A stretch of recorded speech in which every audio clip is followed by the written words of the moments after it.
Hey guys, subscribe for daily content, and if you're shopping for gear, make sure you check out the description for the newest items at some of the very best online retailers. There's also links for some of the items that I personally recommend. Thanks! What's going on YouTube? Metal Complex here, and today I've got another short little unboxing video to share with you guys. Just an unboxing and first impressions, not a review. I believe we have some brand new products from Kaiser. The email, if I remember correctly, said that they were launching on February 3rd, so I'll try to make this video close to February 3rd. I will link everything down in the description. It does help my channel and use those links, but that's up to you. Thanks to Kaiser for sending this in. Thanks to my patrons for supporting me. I have not seen these. I have no idea what they are. So I guess this is almost certainly a fixed blade. Let's do that first. I mean, it has to be, because the other thing in the box was the sheath. So let's see what we've got. I'm gonna guess that Kaiser, put the little cap on the tip so that I don't slice myself. Here we go, right here. Okay, no, yes, they did. Just a straightforward little tactical cleavery guy. Not the type of knife that I carry, but certainly, something that's going to be inexpensive. This is called the Little Rhino and is probably D2. No, AEB-L. We don't see a lot of AEB-L, and truthfully, I don't know a ton about it. But I know that it was a popular fixed blade steel, and probably, I think it actually still is a very popular fixed blade steel, and one that people use all the time in the custom fixed blade world. So if you know more about that than me, you just let me know. I just don't have a lot of experience with it. Reasonably comfortable. I don't know, you guys can tell me how you feel. I don't love putting a finger, like using that as an ergonomic lock. I have to rephrase that. I don't like using this as an ergonomic lock-in zone. I also don't love the nearly 90-degree angle back here ergonomically. This area really wants to dig into my finger. So I suppose if I choke back enough, it's okay. This might make a fun sort of, it's not really a food prep knife, because the edge doesn't engage, like laying it straight down, it doesn't engage until up here, right? So, but it's neat. Somebody might like it. This is not really my cup of tea, but there you go. Next up, what do we have here? Something blue. This looks like a coffin. I don't know what the numbers mean. I'm hoping and assuming the information will actually be on the blade. But yeah, this legitimately looks like a coffin. We have some G-Mascus scales. That would be the material there. And it looks pretty cool, right? This isn't necessarily an exotic material and probably costs slightly more than G10. Front flipper button lock? Okay. You don't see a lot of those. What a bizarre shape of thing. So, okay, so it's called the Tomb in Nitro V, so I kind of figured that this was intentionally coffin-shaped. But, yeah, the ergonomic zone's pretty good, like pretty comfortable. It's still, I don't know that I would consider a tomb shape to be an ergonomic shape. But it's not uncomfortable. It's just it feels exactly like what you'd think it would. Like this area allows you for for good lock-in. There's a sharpening tool right there. I'll point that out for people who care. But it does allow for good lock-in. It's just kind of awkward. I really wish that this had another means of deployment. It's okay, right? And this is definitely, let me make sure.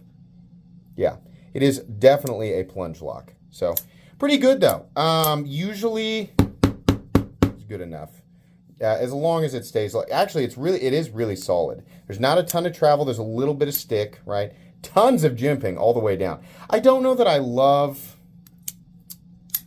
don't know. This is an odd combination of things for me. I would hope that this is not an expensive knife. The G-Mascus and the Nitro V, it's cool. If this is your, perfect combo button lock front flipper, then, go for it. But I would hope that it's very inexpensive. That would be my hope there. And then finally, what do we have here? A smaller guy. Oh, and some extra hardware. I want to make sure and keep that in the pouch there.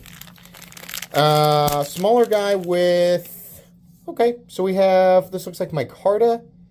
And this makes me think of, what's the knife from, it's the Fairbairn Applegate little thing from, I think it was the Gerber Fairbairn Applegate something or other. It had this almost exactly the same texture, but it was aluminum, I think. Simple pocket clip. Very simple, very compact, pocket friendly. We've seen this many times before. This is a top flipper. Okay, that works really well. Very light liner lock there. Really light. Obviously not a design that's meant for hard use. Okay, good enough though. It just really, there's just not a lot of tension on that liner lock, but you know, sometimes that can be a little deceiving. It's got a decent percentage of lock up there, right? It'll settle in. Very, very easy to disengage, which is a good thing, but sometimes when it's super easy, I don't know if you're like me, if it's too easy, you're like, ooh, what's holding that in there, you know? Top flipping it versus front flipping it, I definitely prefer top flipping this. This actually is really nice. And then we have a Nitro V blade. This is called the Bamboo. I don't know who the designer is, but for those of you who like the sort of the, I refer to this category loosely as office carry. For those of you who like that, and this is ambi clip as well. This is actually pretty cool. It'll be very lightweight, very compact. You still get a good amount of blade, right? But not a knife that is designed, in my opinion, in any way, shape, or form for, you know, like more outdoor, hardcore use, you know, still within folding knife territory. This is much better as just like a simple EDC, right? Where you don't expect to do much except open pack. I mean, basically what I do with a knife, right? This is probably still overkill for somebody like me. But it is nice. They did a good job with it. When you get a really narrow handle and frame, there's a lot of things that are easy to, you know, be bad. Like ergonomics and ergonomic comfortability, they tend to be narrow and kind of angular, right? So it doesn't feel great to hold on to a lot of the time. This does because of the contoured micarta. And it's not thick, but you have full liners and then the scales are on top of it and then they're chamfered, so it feels good. But also, if it's a frame lock, I just typically can't stand it because of the exposed lock, and then the frame is already super narrow, so you have to screw around figuring out where to put your hand so you don't put too much pressure on the lock bar. You don't have to worry about that here because it's a liner lock. And that front flipper is just about as perfectly shaped and positioned as you could hope for. The detent strength is awesome. Actually, it's pretty satisfying to flip. And the whole knife isn't small or narrow enough to feel like it's going to fly out of your hand when you fire it, which is also an issue that I have with smaller, you know, more narrow, lightweight, compact knives.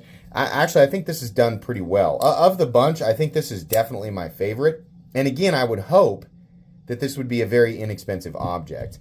We'll measure them all real quick. Just turn that blade away from me while I pull it out of the sheath there. So length on this guy at the bottom, which again is the Bamboo. I guess that does resemble Bamboo though. Does it not? No, Bamboo doesn't really look like this, but okay, whatever. It doesn't have to make sense.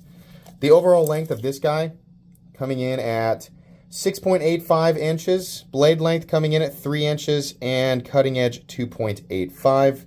The fixed blade is 7 inches with a 3 1/8 inch blade and cutting edge. And then the Tomb is the biggest one at only 7.5 with a blade length of 3 1/8 and a cutting edge of 2.65. Does this actually have the same amount of cutting edge as the Bamboo? Actually has slightly more cutting edge.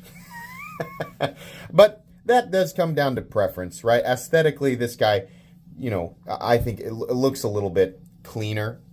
This guy's going to have superior ergonomics. I mean, the grip, the whole knife is bigger and you have that better lock in. But two different settings, right?